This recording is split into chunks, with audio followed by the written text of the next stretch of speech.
That bass beat.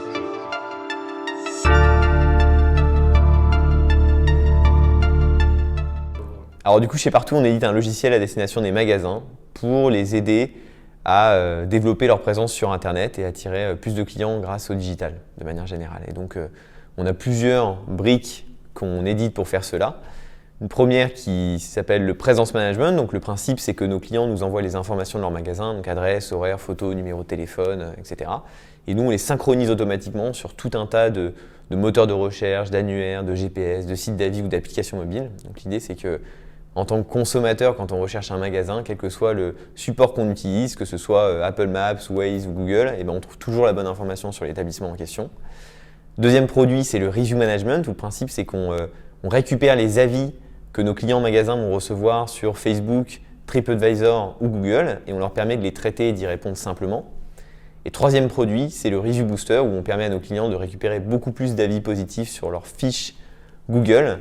Et ça, en fait, tous ces produits-là, ils ont un impact très fort dans la capacité de l'établissement à remonter dans les résultats de recherche de Google. Quand on tape, par exemple, coiffeur à Lille ou dentiste à Limoges. Donc, c'est ce qu'on appelle un impact SEO. Et ça permet du coup à nos clients d'attirer plus de patients ou de clients qui viennent dans leur établissement. On était 75, je crois, 1er janvier 2020. Et on est à un peu plus de 150 maintenant, on doit être 160. Et on a des bureaux à Paris, on a des bureaux à Barcelone où on fait le marché espagnol et italien. Et après, on a des bureaux, c'est pas vraiment des bureaux. On dit qu'on a des bureaux au Brésil, à Sao Paulo, au Mexique, à Mexico et en Inde à Mumbai. La réalité, c'est que c'est plus des personnes qui travaillent depuis chez eux ou dans un espace de coworking pour l'instant parce que c'est des ouvertures de pays qu'on tente. C'est des marchés avec beaucoup de potentiel pour nous qui peuvent être, où on peut apporter beaucoup de valeur à des magasins qui en ont besoin. Mais voilà, pour l'instant, c'est pas encore des grosses équipes. C'est que le début d'une expansion internationale qui, nous l'espérons, sera très grande.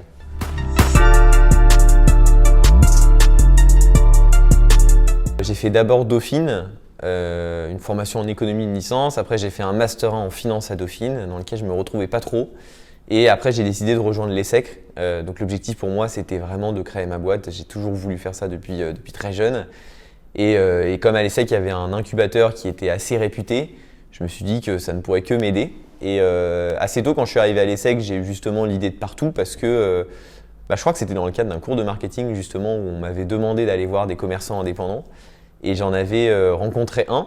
Donc je devais faire une petite étude de marché, lui poser des questions et il m'a demandé de rester une après-midi dans son restaurant pour l'aider à mettre à jour des photos de son restaurant sur plein de sites internet. En gros, il l'avait peint en rose, il était bleu, il l'avait peint en rose et il voulait que le monde entier le sache.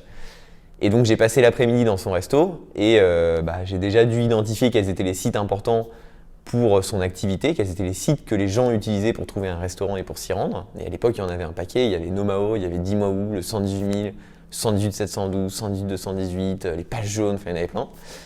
Et après, ce que j'ai dû faire, c'est essayer de faire les mises à jour. Et donc là, c'est là où la tâche s'est avérée un peu plus compliquée que prévu parce que j'y ai passé beaucoup de temps, des sites sur lesquels c'était impossible de faire la mise à jour. Par exemple, à l'époque, sur Waze, on ne pouvait pas changer ses horaires, on ne pouvait pas changer ses photos. C'était pareil sur les pages jaunes où il fallait passer par un système un peu compliqué, il fallait que quelqu'un appelle pour faire les modifications, bref. Et du coup, à la fin de l'après-midi, je me suis dit, tiens, c'est dingue, j'ai passé 5 heures ou 6 heures à essayer de changer les informations de ce restaurant et j'ai fait finalement que quelques sites et c'est dommage en fait, ce serait bien d'avoir une plateforme où les gens ils peuvent simplement changer les informations, mettre à jour les contenus qu'ils veulent pour que ça se répercute partout sur internet. Et quand j'ai réalisé ça, je me suis dit qu'il y avait probablement des dizaines de milliers de magasins en France qui avaient ce besoin et c'est comme ça qu'est née l'idée de Partout. Et après j'ai fait ce que tout bon étudiant en école de commerce fait, c'est-à-dire j'ai fait une étude de marché, j'ai regardé des concurrents éventuels qu'il pouvait y avoir. J'ai identifié des boîtes aux États-Unis qui faisaient ça, qui n'existent plus aujourd'hui, mais qui à l'époque cartonnaient. Il y en avait une qui avait été rachetée, je crois, 70 millions. Il y en avait une autre qui avait été rachetée 100 millions. Donc je me suis dit que si aux États-Unis il y avait ce niveau de maturité, a priori ça allait progressivement arriver en France et donc ça valait le coup de le tenter, quoi. À l'époque, je m'étais dit, voilà, je cherche une aventure entrepreneuriale et donc là, ça semblait être une belle aubaine.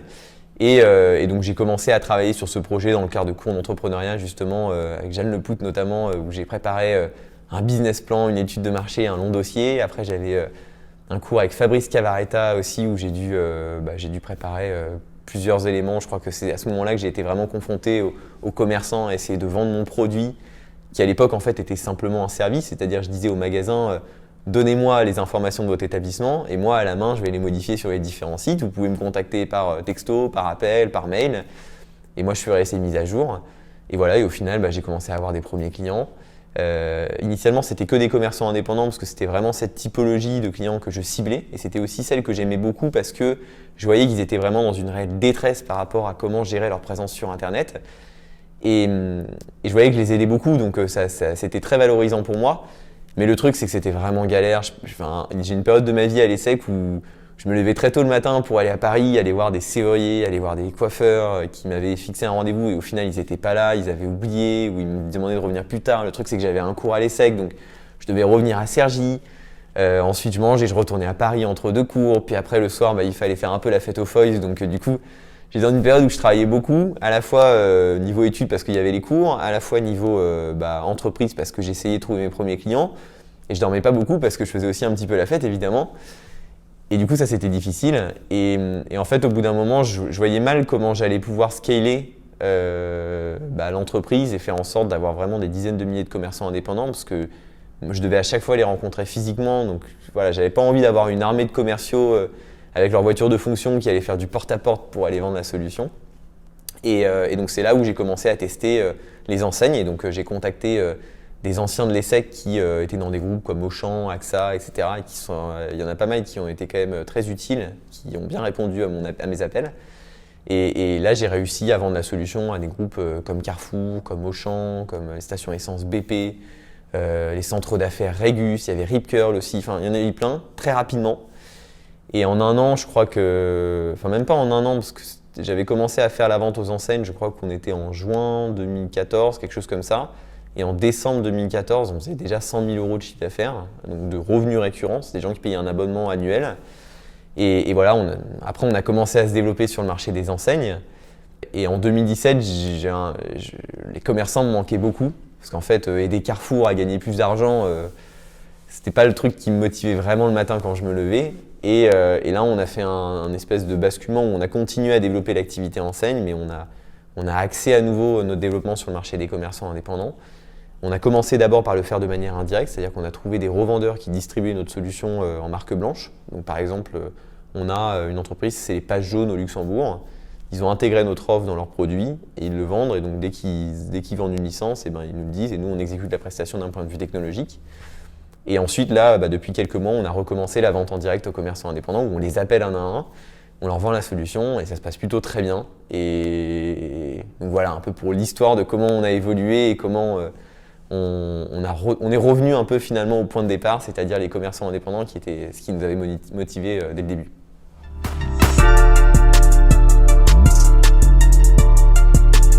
En fait, ce qui s'est passé, c'est que donc j'ai commencé à essayer d'approcher des grands groupes et un jour j'étais sur un salon, je crois le salon du e-marketing, et j'ai vu une entreprise, ils avaient un kakémono avec plein de noms d'enseignes comme clients. Et donc je me suis dit tiens c'est marrant, c'est vraiment toutes les boîtes que je cherchais à approcher, donc je vais aller leur parler. Et je leur ai expliqué un peu notre idée et là il y a une nana qui me dit je suis débordé mais c'est vachement intéressant, tiens ma carte, tu me rappelles la semaine prochaine. Et donc je l'ai appelé. Et là, ils m'ont reçu, c'était une agence en fait, une agence de communication qui initialement éditait des cartes papier et qui progressivement se digitalisait en notamment permettant aux enseignes comme Carrefour d'avoir sur leur site internet ce qu'on appelle un store locator, c'est-à-dire un onglet où on peut rechercher des magasins en fonction d'une adresse géographique, en fonction de sa situation géographique.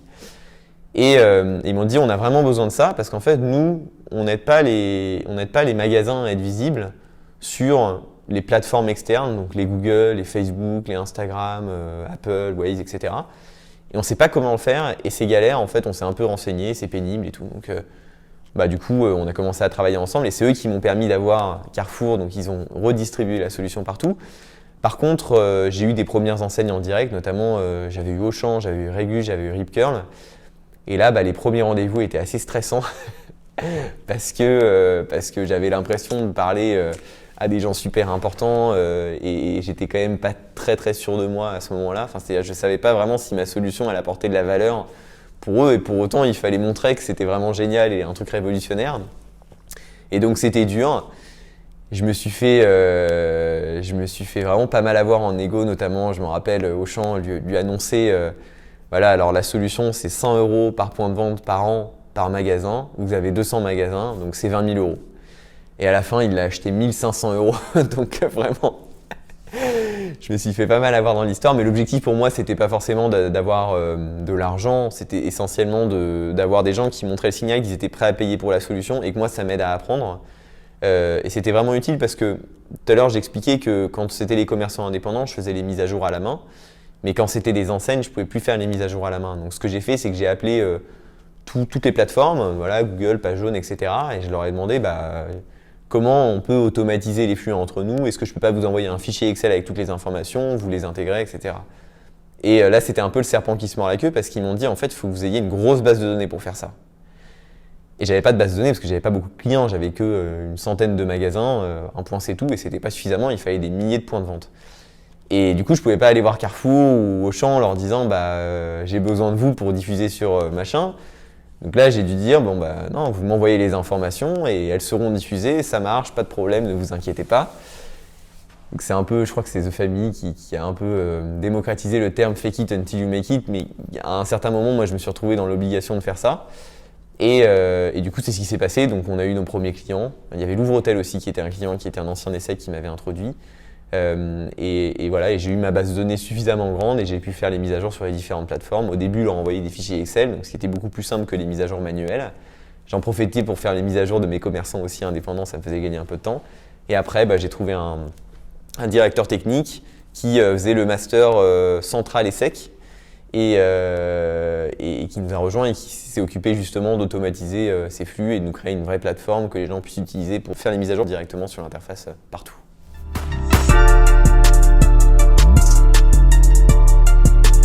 L'histoire, la manière dont ça s'est passé, c'est donc j'avais cette idée, j'ai travaillé dans mes cours d'entrepreneuriat et je me suis dit allez, il faut y aller.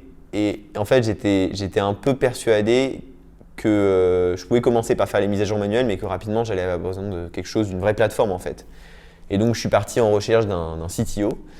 Et je me rappelle poster les annonces un peu partout sur Internet. Il y avait des sites un peu comme des sites de rencontres entre les différents entrepreneurs. Et donc, il y avait un site, c'était rechercheunassocie.fr, je crois, un truc comme ça. Et il y a un gars qui m'a écrit, qui m'a répondu en me disant voilà, moi je suis business angel, mais en parallèle, je suis directeur technique. Moi, j'y connaissais rien à ce truc-là. Donc, je dis OK, j'ai rencontré. Il avait 40-45 ans, il avait l'air sérieux. Business Angel, ça faisait toujours un peu clinquant, donc je me suis dit il va m'aider, il doit en connaître pas mal, il doit avoir de l'expertise. Et lui était en charge de développer la plateforme. Et ensemble, on a créé une première entreprise. Et lui était censé développer le programme en gros, ce qu'il n'a jamais vraiment fait. Et donc au bout d'un moment, voilà, notre association ne marchait pas. Moi, je faisais tout à la main, j'allais voir les commerçants, il n'y avait pas de plateforme. Et donc je me suis dit il faut que j'arrête avec lui. Donc je lui ai proposé d'arrêter notre association. Et là, il y a l'incubateur de l'essai qui m'a pas mal aidé à ce moment, notamment avec Julien et Delphine, qui m'ont donné des conseils. Et donc juste après, on a créé Partout. Et donc là, quand j'ai voulu créer Partout, il y a une personne qui m'a contacté qui s'appelle Olivier Vaury. Il s'est inscrit sur le site en fait. C'était le directeur financier d'Amazon. Maintenant, il est directeur financier de Mano Mano. Et en fait, il avait entendu parler de moi par un stagiaire qui s'appelle Quentin. Quentin qui en fait est devenu le premier CTO, donc c'était le gars de Central qui faisait le master Central et Sec. Et du coup Olivier s'inscrit sur le site, donc je l'appelle et il me dit voilà, moi je suis directeur financier d'Amazon, j'aimerais bien investir dans une startup, j'ai vraiment envie d'aider le commerce de proximité, j'ai entendu parler de toi, apparemment ton projet est super, parlons-en. Et donc on a commencé à en discuter et finalement on a créé l'entreprise ensemble, où lui il a apporté un peu de fonds, il a apporté 80 000 €. Et il a été vraiment très utile en m'accompagnant pas mal sur le développement de la boîte. On se parlait vraiment régulièrement, il me donnait des conseils, même s'il n'était pas du tout opérationnel, il m'a vraiment pas mal aiguillé à des moments où j'en avais besoin. Et du coup, ensemble, on s'est dit, on va chercher un CTO. Et en fait, Quentin est venu évidemment logiquement à notre esprit parce que lui aussi, il avait créé une boîte, je ne sais plus comment ça s'appelle, mais c'était un espèce de Spotify, Deezer, mais qui reposait sur des musiques qui étaient sur YouTube. Donc c'était gratuit parce que ça reposait sur des contenus gratuits. Mais ça marchait pas très bien. Il avait fait son stage chez Amazon. Il avait fait un stage aussi chez Datadog. Et donc je lui ai pitché le projet. Il a dit OK, vas-y, je te rejoins. Et donc on a commencé à travailler ensemble. Et voilà comment j'ai eu mon premier CTO. Le premier d'une longue série, parce que je crois que j'ai eu 5 CTO.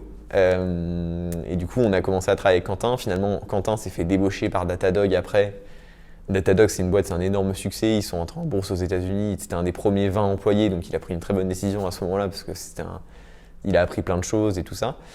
Et voilà. Et après, j'ai dû trouver un second CTO. Et c'est là où j'ai recontacté un copain de l'ESSEC qui s'appelle Benoît.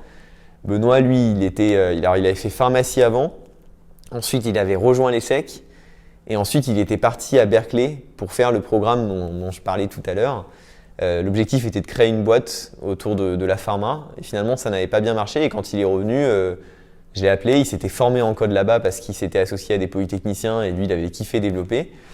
Mais c'était vraiment il avait appris un peu de lui-même. Il n'avait pas du tout suivi de cours théoriques. Et il a accepté du coup de me rejoindre et donc d'être le deuxième CTO de partout. Et là, ça a duré pendant très longtemps. Et maintenant, Benoît, il est plutôt sur la partie produit.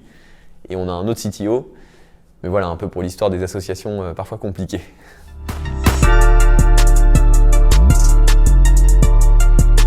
Donc voilà, à un moment, la boîte grossissait. On était une quinzaine, je pense, de personnes.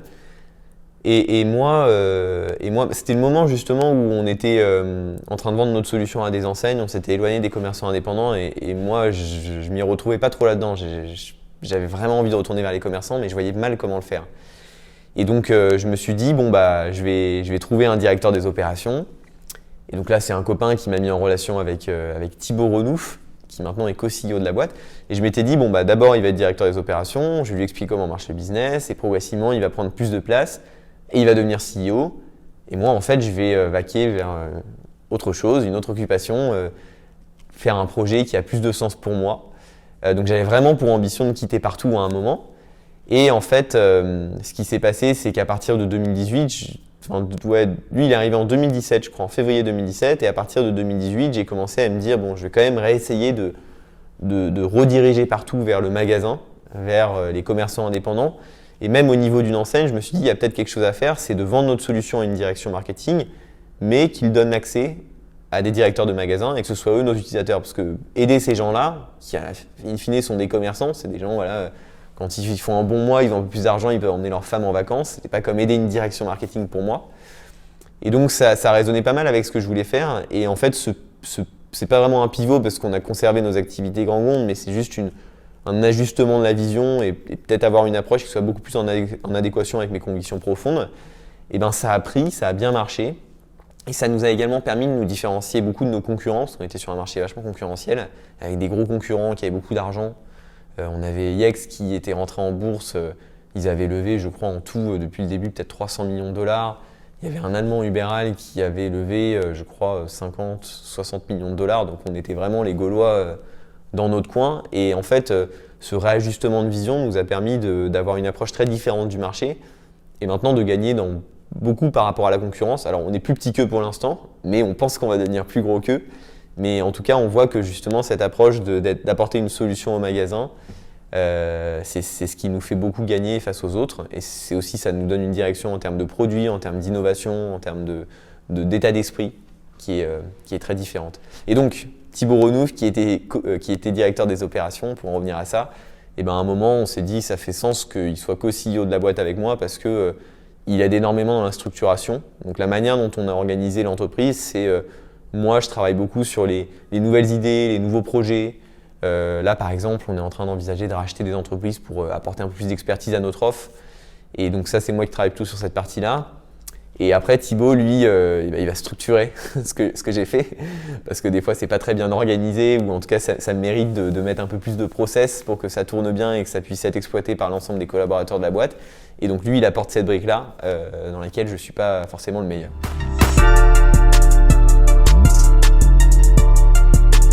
Nous, on avait la chance que nos clients grands comptes, quand ils nous payaient au début de la collaboration pour l'année à venir. Donc on avait vraiment un BFR négatif, on avait vraiment beaucoup de trésor qui nous permettait de recruter et de grossir. Et donc voilà, on a grossi, on s'est développé jusqu'à quasiment 50, sans financement externe. Donc ça, c'était pas mal.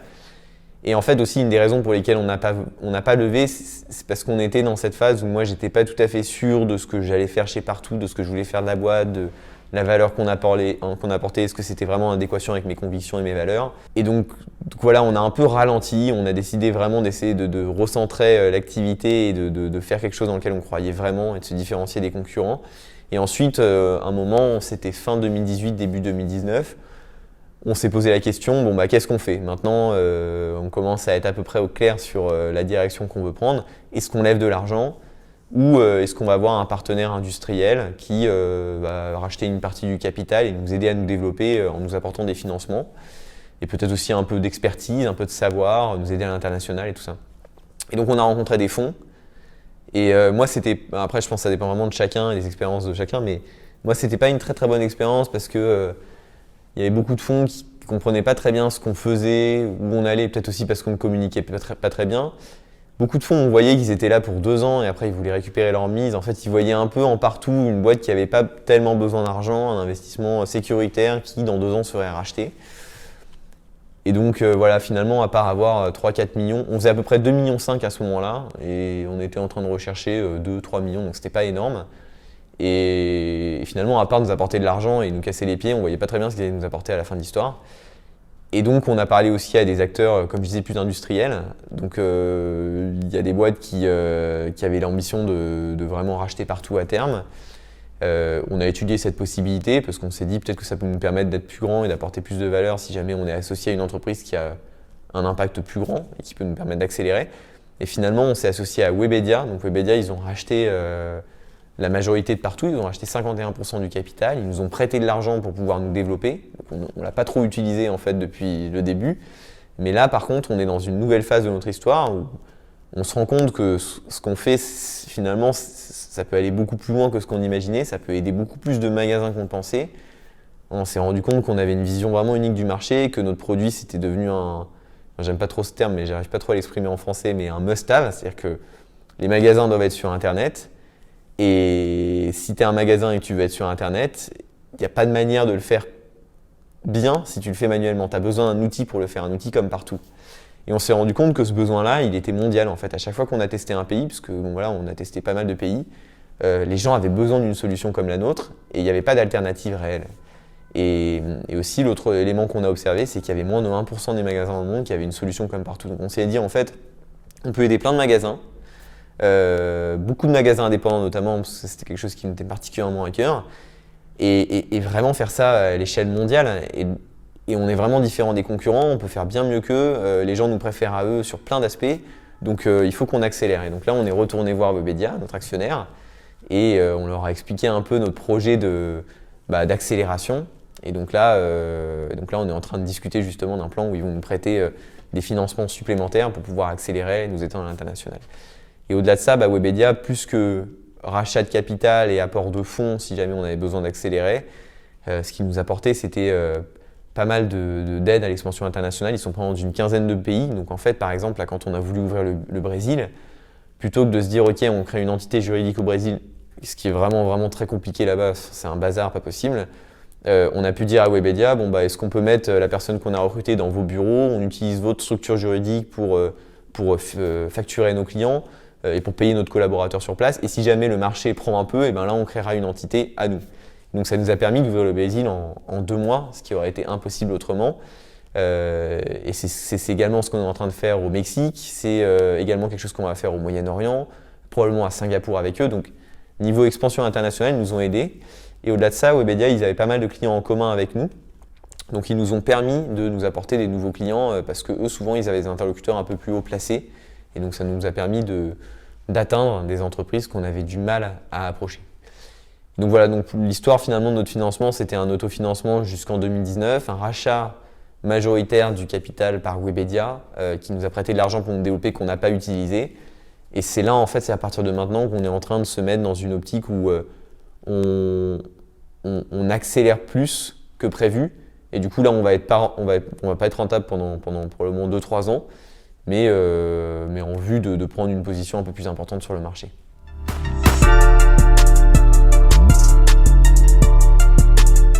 En fait, au final, j'avais l'impression qu'entre céder moins à un fonds et céder plus à Webedia, j'avais plus de liberté, plus d'autonomie et je me retrouvais plus dans ce que je voulais faire en le faisant avec Webedia. Et Webedia, c'est vrai que le truc, c'est des entrepreneurs déjà, c'est que des entrepreneurs dans cette boîte-là. Donc leur philosophie, c'est voilà, on te donne des moyens pour te développer, mais on te laisse définir ta stratégie. Voilà, nous, on a simplement un droit de regard si à un moment on voit que le truc part en sucette et que tu perds trop d'argent et que tu n'en gagnes pas assez. Et là on va potentiellement intervenir, mais du coup, nous, c'était pas notre cas. Et donc, en fait, on a gardé beaucoup d'autonomie, très peu de reporting.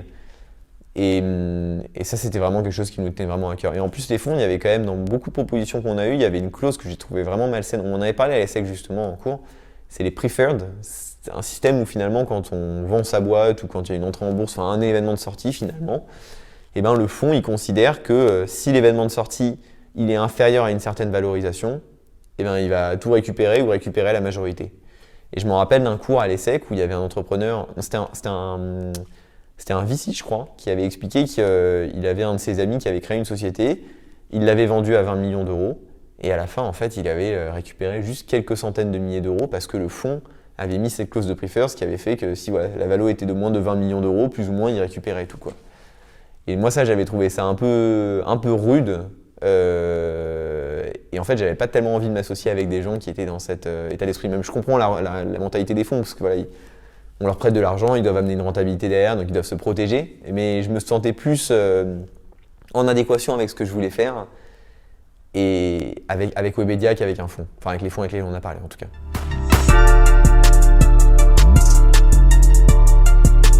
C'était en 2017, je crois. Donc nous, nos clients nous envoyaient des informations de leur magasin et on les diffusait sur différentes plateformes, Google, Facebook, Apple, Page Jaune, etc. Et à l'époque, Page Jaune était très important dans le paysage français. Nos clients, à chaque fois qu'on faisait un rendez-vous, ils nous disaient « mais est-ce que vous mettez bien les informations à jour sur Page Jaune ?» Et donc nous, on avait eu ce partenariat avec Page Jaune au début de notre activité et ça marchait assez bien. Voilà, on leur envoyait un fichier Excel, ils faisaient les mises à jour. Bon, des fois, c'était plus ou moins bien fait. Mais ça tournait relativement bien. Et à un moment, Page Jaune a voulu racheter Partout. Et donc, voilà, on a fait un rendez-vous ensemble, etc. Finalement, on ne s'est pas entendu. Enfin, je pense qu'on n'était pas du tout sur la même longueur d'onde à la fin de l'histoire. Mais nous, on a toujours été dans l'optique d'aller voir les gens qui s'intéressaient à Partout et de discuter. Voilà, on essayait de comprendre un peu comment ça fonctionnait le monde des affaires, apprendre de nouvelles choses. Ça nous permettait aussi de comprendre mieux les partenaires potentiels ou les concurrents potentiels. Et donc, finalement, ce deal ne se faisant pas, Page Jaune a créé une offre concurrente de la nôtre et c'est là que les choses se sont un peu corsées parce que donc, ça a pris un peu de temps pour qu'ils la mettent en place et le jour où ils l'ont mis en place, ils nous ont envoyé un mail en disant voilà, vous pouvez plus mettre à jour les informations sur Page Jaune. Donc nous, on était bien embêtés parce que on avait vendu ça à nos clients et donc on a eu des gens qui nous ont appelés en mode mais attendez, moi j'ai payé pour ce service, c'est n'importe quoi et on ne pouvait rien faire parce qu'on était bloqués. Alors même dans nos contrats, c'était bien écrit.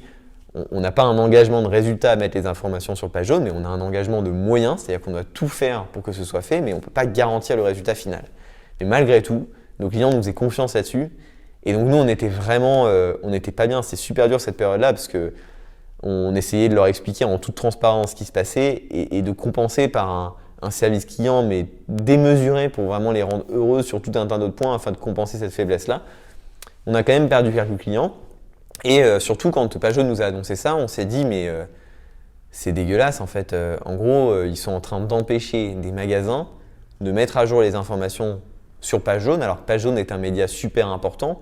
Donc c'est un peu de l'abus de position dominante, quoi. C'est comme si Google disait si tu es commerçant et que tu veux changer tes horaires sur Google, il faut que tu me payes. Parce qu'en fait, le service Page Jaune, à la fin, il était payant. Et donc, on a fait une lettre de mise en demeure qu'on a rédigée avec notre avocat dans laquelle on leur dit voilà, abus de position dominante, rétablissez la collaboration avec Partout, sinon on porte plainte. Et donc, s'en est suivi tout un tas d'échanges avec les avocats par avocat interposé. Déjà, on a un peu flippé parce qu'ils ont répondu avec un cabinet qui s'appelle j'ai oublié le nom, mais c'est grosso modo la Rolls-Royce des cabinets de problèmes juridiques que tu peux avoir dans le monde de l'entreprise, quoi. Et donc quand ils nous ont répondu ça, on s'est dit bon, le truc cool c'est qu'ils prennent vraiment au sérieux notre mise en demeure. Le truc pas cool c'est qu'ils ont dû payer 20 000 balles pour simplement écrire une lettre de une page et donc ils ont vraiment envie de tout faire pour gagner à la fin de l'histoire, quoi. En fait, ils nous ont jamais rétabli le partenariat et en fait en travaillant un peu plus avec notre avocat, on s'est aperçu que aller au tribunal pour invoquer un abus de position dominante, ça allait être long, coûteux, et en face, vu l'armée d'avocats et les ressources qu'ils avaient et les moyens qu'ils étaient prêts à déployer, vu le signal qu'ils nous avaient envoyé, ça allait vraiment être un peu compliqué, ça allait complètement nous défocus de notre business. Et en parallèle, on avait trouvé un moyen de faire les mises à jour sur page jaune en les faisant par téléphone. Donc on avait trouvé un prestataire qui, dès qu'il y avait une mise à jour, on le lui envoyait et lui, il appelait un service client de page jaune pour faire les mises à jour à la main.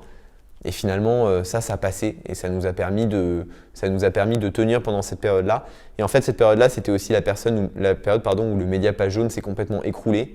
Et donc, 6, 8, 10 mois après, nos clients avaient beaucoup moins besoin de faire les mises à jour sur page jaune. Et donc, on a simplement arrêté de les référencer comme étant l'un de nos partenaires et arrêté de faire les mises à jour chez eux. Et maintenant, c'est plus du tout un problème. Merci Google, carrément.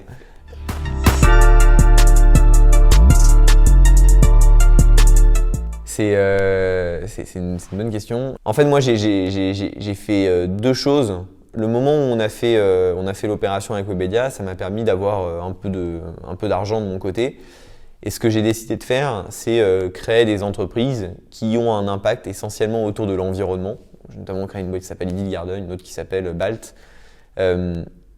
Et je ne suis pas opérationnel dans ces boîtes-là, donc mon idée, c'était j'essaie de clarifier un peu ce que je veux faire, j'essaie de motiver les entrepreneurs à travailler dessus, je leur apporte des financements, et après, ils commencent l'activité. Et moi, je n'ai pas vocation à diriger l'entreprise, simplement de les aider autant que je peux avec l'expérience que j'ai pu avoir et les convictions que j'ai autour de l'environnement et de sa protection qui me semble indispensable. Donc ça, c'est un premier aspect de ma vie qui m'a permis de trouver quelque chose dont j'avais besoin en parallèle de partout. J'avais vraiment envie de m'investir dans la cause climatique, ça me semblait urgent et je sentais que je ne pouvais pas faire autrement. Et donc ça, maintenant, je peux le faire. Mais par ailleurs, au sein de Partout, j'ai toujours vraiment cette passion pour aider le commerce de proximité, les magasins. Et donc là, en gros, le plan qu'on a défini avec Webedia, c'est un plan dans 2025. Si c'est juste d'un point de vue financier, on doit atteindre 100 millions d'euros de chiffre d'affaires. Et surtout, nous, ce qu'on veut faire, c'est pas atteindre 100 millions d'euros, c'est aider des millions de magasins dans le monde. Donc c'est vraiment l'ambition. Donc moi, dans 5-10 ans, a priori, je serai toujours chez Partout parce que finalement, on se rend compte que plus on creuse, plus il y a de la valeur à apporter à des magasins qui sont vraiment en difficulté. En fait, ils n'ont pas de connaissance de comment réagir par rapport aux différentes innovations des GAFA, comment capitaliser dessus et comment les utiliser à bon escient pour leur activité et pour résister face à des acteurs comme Amazon qui sont quand même en train de détruire un petit peu leur activité.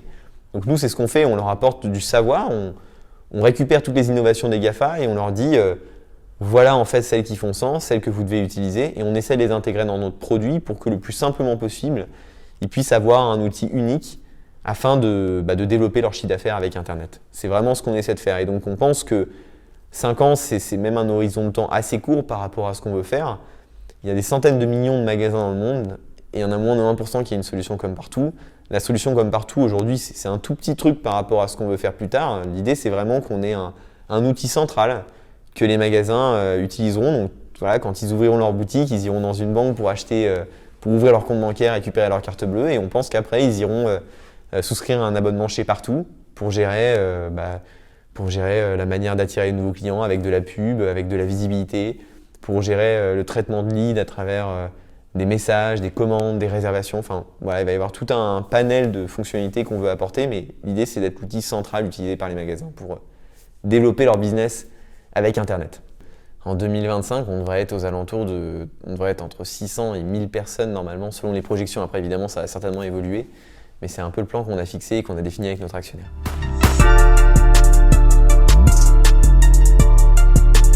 Non, moi je pense il y a un conseil que j'aurais aimé recevoir quand j'étais étudiant, je pense, c'est de vraiment profiter de cette période pour entreprendre, parce qu'en fait, je le vois, moi j'ai mes amis qui étaient à l'ESSEC et qui disaient voilà, je suis un entrepreneur, mais je vais d'abord avoir un peu d'argent, sécuriser un peu ma carrière et minimiser le risque. Mais en fait, je pense que c'est le moment où on est étudiant en école de commerce que le risque est le plus faible, parce que on n'a pas de femme ou pas de mari, pas d'enfant, donc on est seul, on n'a pas tellement de contraintes, beaucoup moins de contraintes financières aussi. Et je vois maintenant mes amis qui sont dans ces contraintes-là, finalement, ils procrastinent le fait d'être entrepreneur parce que c'est beaucoup trop risqué à ce stade-là de le faire. Et moi, en fait, à ce moment-là, finalement, je trouve que le risque pris était léger. Et ce que ça m'a apporté, ce que j'ai appris et la liberté, je trouve que j'ai maintenant, Enfin, je regrette vraiment pas du tout de l'avoir fait et donc je recommande de le tenter, ça vaut vraiment la peine de le faire en tout cas. Et en plus, c'est tellement source d'apprentissage que c'est vraiment une belle expérience, une belle aventure. Le mot aventure correspond bien, je trouve.